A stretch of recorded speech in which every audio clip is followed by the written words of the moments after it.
बिस्मिल्लाहिर्रहमानिर्रहीम। नाज़रीन मोहतरम अस्सलाम वालेकुम। मैं कैसर मिर्ज़ा आपसे मुखातिब हूँ। नाज़रीन, गुज़श्ता कुछ अर्सा से तनाज़ात की जद में रहने वाले चीफ जस्टिस ऑफ पाकिस्तान काजी फ़ाइज़ ईसा साहब का चैप्टर हमेशा के लिए क्लोज हो गया है। अब ना ही वो सुप्रीम कोर्ट ऑफ पाकिस्तान के चीफ जस्टिस रह सकेंगे और ना ही आइनी अदालत के सरबराह की हैसियत से जिम्मेदारियाँ अंजाम दे पाएंगे। इसका फैसला हुकूमत की इत्तेहादी जमातों ने कर लिया है और मौलाना फजल रहमान साहब का मुतालबा मान लिया गया है।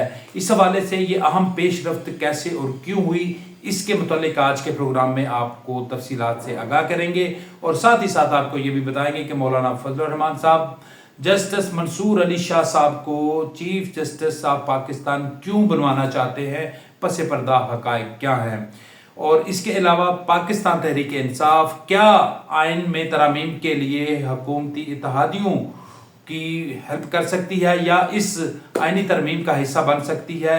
ये कैसे मुमकिन है, कौन से ऐसे तहफ़्फ़ुज़ात हैं जो PTI के दूर कर दिए जाएँ तो एक मुतफ़िका आइनी तरमीम लाई जा सकती है, इस पर भी बात करेंगे। इससे पहले आगे बढ़ें, आपसे गुजारिश है कि हमारे चैनल को अगर आपने अभी तक सब्सक्राइब नहीं किया तो बराह करम सब्सक्राइब कर दें, वीडियो को लाइक और शेयर भी करें।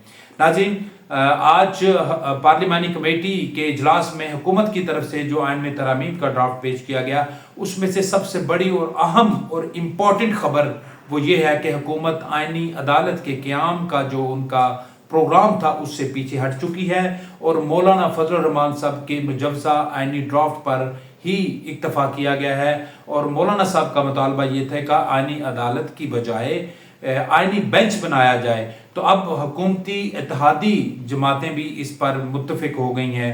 अब चूँकि आइनी अदालत की बजाय आइनी बेंच बनेगा तो लिहाजा काजी फ़ाइज़ ईसा साहब को जो जिम्मेदारियां मिलने जाने का इम्कान था अब वो ख़त्म हो चुका है। काजी फ़ाइज़ ईसा साहब 25 अक्टूबर के बाद सुप्रीम कोर्ट से रिटायर्ड होकर घर चले जाएंगे, उनको कोई जिम्मेदारी आइंदा से नहीं मिलेगी। अब सवाल ये पैदा होता है कि चीफ जस्टिस ऑफ पाकिस्तान कौन बनेगा। ये अहम मामला है जिसके मुतालिक मौलाना फजल रहमान साहब और हुकूमती इत्तेहादी जमातों के मबैन जो है वो बातचीत चल रही है। मौलाना फजल रहमान साहब बज़िद हैं कि जस्टिस मंसूर अली शाह साहब को चीफ जस्टिस ऑफ पाकिस्तान बनाया जाए। अब चूंकि जो नई आइनी तरमीम लाई जा रही हैं उसमें चीफ जस्टिस ऑफ पाकिस्तान के इंतखाब के लिए जो नामजद करदा 3 सीनियर जजेस हैं उसमें से वज़ीर आज़म की सवाबदीद रखी गई है कि उनमें से किसी एक का इंतखाब करेंगे।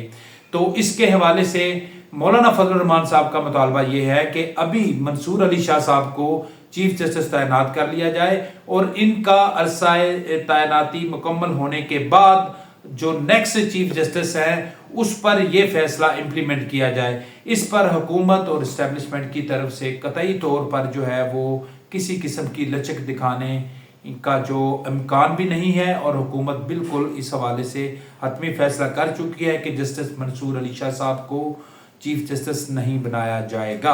उसकी वजह सब जानते हैं नाज़रीन आप कि जस्टिस मंसूर अली शाह साहब के बहुत से ऐसे फैसले हैं जो मुस्लिम लीग नून के ख़िलाफ़ आए और इसके अलावा इतलात ये भी हैं कि कुछ ऐसी वीडियोज़ और ऐसी ऑडियोज़ जो हैं वो हुकूमत के पास पहुंची जिसमें ये कहा गया था कि आइंदा ये चीफ जस्टिस बनने के बाद हुकूमत को जो है वो घर भिजवा दिया जाएगा। तो ऐसी इतलात भी थी, गो के इस हवाले से हुकूमत के पास कुछ ठोस एविडेंस भी मौजूद हैं। स्पीकर पंजाब असम्बली अहमद खान साहब वो भी इस हवाले से वाज़े तौर पर ये कह चुके हैं। तो लिहाजा हुकूमत किसी सूरत भी मंसूर अली शाह साहब को चीफ जस्टिस नहीं बनने देगी। और अब मंसूर अली शाह साहब के चीफ जस्टिस बनाने के लिए मौलाना साहब क्यों वज़ीद हैं, तो इस हवाले से इतलात ये हैं कि मौलाना साहब की चीफ जस्टिस ऑफ पाकिस्तान के उम्मीदवार मंसूर अली शाह साहब और जस्टिस अतर मनल्ला साहब के साथ एक खुफिया मुलाकात हुई है और उसमें उनको यकीन दहानी कराई गई है कि वो किसी भी मिस एडवेंचर का हिस्सा नहीं बनेंगे। हम आपको यकीन दहानी करवाते हैं कि अगर मंसूर अली शाह साहब को चीफ जस्टिस बना दिया जाता है तो जो हुकूमत के जो हदशात हैं उसके मुताबिक ऐसी कोई पॉलिसी इख्तियार नहीं की जाएगी। तो मौलाना साहब की तरफ से भी हुकूमती इत्तेहादी जमातें जिनमें पीपल्स पार्टी और मुस्लिम लीग नून है, उनके साथ ये बात की गई, लेकिन उन्होंने इसको यकसर मुस्तरद कर दिया है। अब मतवक्के तौर पर जो है वो मेरे ख्याल में मौलाना फजलुर रहमान साहब भी इस बात पर जो है वो एग्री हो जाएंगे, क्योंकि उनका एक बड़ा मुतालबा काजी फायज ईसा साहब को सुप्रीम कोर्ट से बाहर करने का था, वो भी पूरा हो गया, और उसके बाद आईनी अदालत के क़याम की बजाय आईनी बेंच बनाने का था। तो लिहाजा मौलाना साहब को कुछ दो फार्मूले पर अमल करना पड़ेगा, और जिस मंसूर अली शाह साहब का जो प्लान है हुकूमत का, उससे पीछे हटना पड़ेगा। तो ये नाज़रीन आज तक की जो अहम तरीन अपडेट थी। तो इस हवाले से अब सवाल ये पैदा होता है कि जो आईनी बेंच बनेगा उसका क़याम कौन करेगा, उनके जजेस का इंतखाब कैसे होगा। तो उसके लिए फैसला ये हुआ है कि जुडिशल कमीशन ही उसका इंतखाब करेगा, और 13 रुकनी जुडिशल कमीशन बनेगा। इस जुडिशल कमीशन की रिकंस्ट्रक्शन होगी, और उसमें 6 सर्विंग जस्टिस होंगे, और उसके अलावा 7 जो है वो जो नॉन सर्विंग जजेस हैं यानी कि अरकान हैं वो होंगे, जिसमें वफाकी वज़ीर कानून, अटारनी जनरल ऑफ पाकिस्तान, वकला के नुमाइंदे, नेशनल असम्बली और सेनेट ऑफ पाकिस्तान की नुमाइंदगी उसमें शामिल होगी। तो इस तरह जो है ये जुडिशल कमीशन वो बेंच में जिम्मेदारियां अदा करने के हवाले से जजेस का इंतखाब करेंगे। तो इस हवाले से जो पीटीआई है उसको एतराज़ क्या है। पीटीआई ये कहती है कि जो जजेस के इंतखाब के लिए जो पार्लिमानी कमेटी है उसको जो है वो हुकूमत और अपोजिशन की जो मुनासिब नुमाइंदगी है जो पहले से चल रही है उसी को ही बरकरार रखा जाए, उसको ना छेड़ा जाए। और इसके अलावा जो जुडिशल कमीशन में जो रिकंस्ट्रक्शन की जाएगी इसमें जजेस की तादाद जो है वो बढ़ाई जाए। अगर ऐसा कर लिया जाता है, और इसके अलावा तीसरा जो उनका मुतालबा ये है कि जस्टिस मंसूर अली शाह साहब को चीफ जस्टिस लगाया जाए। तो ये 3 बड़े उनके मुतालबात हैं। अगर ये मान लिए जाते हैं तो मुमकिन तौर पर पीटीआई भी इस आईनी तरमीम का हिस्सा बन रही सकती है। मौलाना फजलुर रहमान इस प्रोजेक्ट पर काम कर रहे हैं कि हुकूमत को इस हवाले से जो है वो मनाया जाए, लेकिन हुकूमत जो है इन तीनों जो पीटीआई के मुतालबात हैं या तीनों जो तजावीज़ हैं इस पर अमल दरामद करती हुई या इस पे बात करती हुई दिखाई नहीं देती। तो मुमकिन तौर पर जस्टिस मंसूर अली शाह साहब जो हैं हुकूमत के सख्त मौक़िफ़ की बिना पर वो घर चले जाएंगे, और इस के हवाले से फिर सवाल ये पैदा होता है कि जो सीनियर 3 जजेस हैं इनमें से किसका इंतखाब होगा। इसमें तो कोई दूसरी राय नहीं है कि जस्टिस मुनीब अख्तर साहब वो भी हुकूमत का इंतखाब नहीं हो सकते, तो फिर तीसरे जस्टिस याह्या अफरीदी साहब ही बचते हैं। तो कवी इम्कान है कि याह्या अफरीदी साहब अगले चीफ जस्टिस ऑफ पाकिस्तान बन जाएंगे। तो अगर बात करते हैं याह्या अफरीदी साहब की, तो बड़े अपराइट आदमी हैं और उनके फैसले इस बात के शाहिद हैं कि उन्होंने ग्रुप बंदी का हिस्सा बनने की बजाय हमेशा आइन और कानून के मुताबिक फैसले दिए। यही वजह है कि जस्टिस याह्या अफरीदी, जस्टिस मंसूर अली शाह और जस्टिस अतर मनल्ला के कैंप में नहीं गए।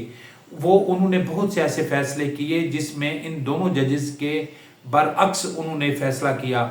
हालांकि ये तीनों अहम तरीन जस्टिस आपस में माजी में बहुत करीबी दोस्त रहे हैं। जस्टिस मंसूर अली शाह साहब, जस्टिस अतर मनल्ला और जस्टिस याह्या अफरीदी साहब, इन तीनों शख्सियात की आपस में मुश्तरका लॉ फर्म हुआ करती थी और ये मिलकर प्रैक्टिस किया करते थे। तो इसके बावजूद इतनी कुर्बत होने के, इतने करीब तलक होने के बावजूद याह्या अफरीदी साहब ने हमेशा आइन और कानून के मुताबिक जो है वो फैसले किए और वो किसी ग्रुप बंदी का शिकार नहीं हुए।